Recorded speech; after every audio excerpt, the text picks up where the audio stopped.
What is going on, everybody? It's Ryan with Tundra4x4.club, and today we're coming to you with another upgrade we're adding to the Tundra. Let's do that right now.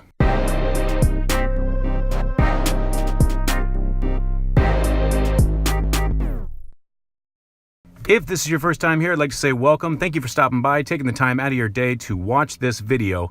If you're into Tundra upgrades, or pretty much anything off-road, hit subscribe down below. Don't forget to hit that bell icon so you can see when we do future videos. By the way, we were extremely busy last week. We got the P.O. box set up. We got some items for future giveaways that we'll do on live streams, so we're extremely excited about that. So over the weekend, we got a delivery for our next upgrade for Project Tundra. For those of you that don't know, Project Tundra and the hypothesis here, that is that we're going to take this 2015 Tundra SR5, we're going to install moderate upgrades and see if the truck can compete with a Gen 1 Raptor. Now, when I say compete, there's some things that I do need to clarify. We're talking about two vehicles, they're daily drivers, one being the Gen 1 Ford Raptor, the other being this Tundra. We are going to go out in the beginning of next year to Moab, Utah, and we're going to see if there's anything that Raptor does that the Tundra can't. So we have been installing moderate upgrades throughout the year and slowly putting this truck together, and I've been trying to keep you guys informed every step of the way, the before and after videos, and my thoughts on the upgrades as I go along. So make sure you check out our other videos on our page to see how we've been doing, and leave comments down below. Let me know what kind of upgrades you think are going to be necessary for Project Tundra. Pretty soon, by actually your guys' request, I'll do a full breakdown of everything we've done thus far on this Tundra, along with the costs, install costs, etc. So let's get into it. The Toyota Tundra has a tendency to have a bad bed hop when you're off-roading, especially. That has to do to that very large overload spring that you have that really gives that back of that truck a kind of a harsh rebound bounce. And when you're off-roading, it's something that needs to be addressed. So I contacted the guys over at Deaver, and we ordered some of these Deaver leaf springs. Now, these leaf springs are the tri-pack or mini pack, and what they're going to do is they're going to replace the overload spring on the Tundra. That should give the vehicle a little bit more articulation in the back and help us with that bed bounce. Now, one of the concerns has always been when I'm towing, like either my travel trailer or I'm towing the boat, that it's going to create a sag in the back of the truck, which is concerning. So what I did is I did a little bit of research online, and I found that the best thing to do is to install this Airless airbag system Sumo springs, and I'll show these here. These are going to replace the factory bump stops.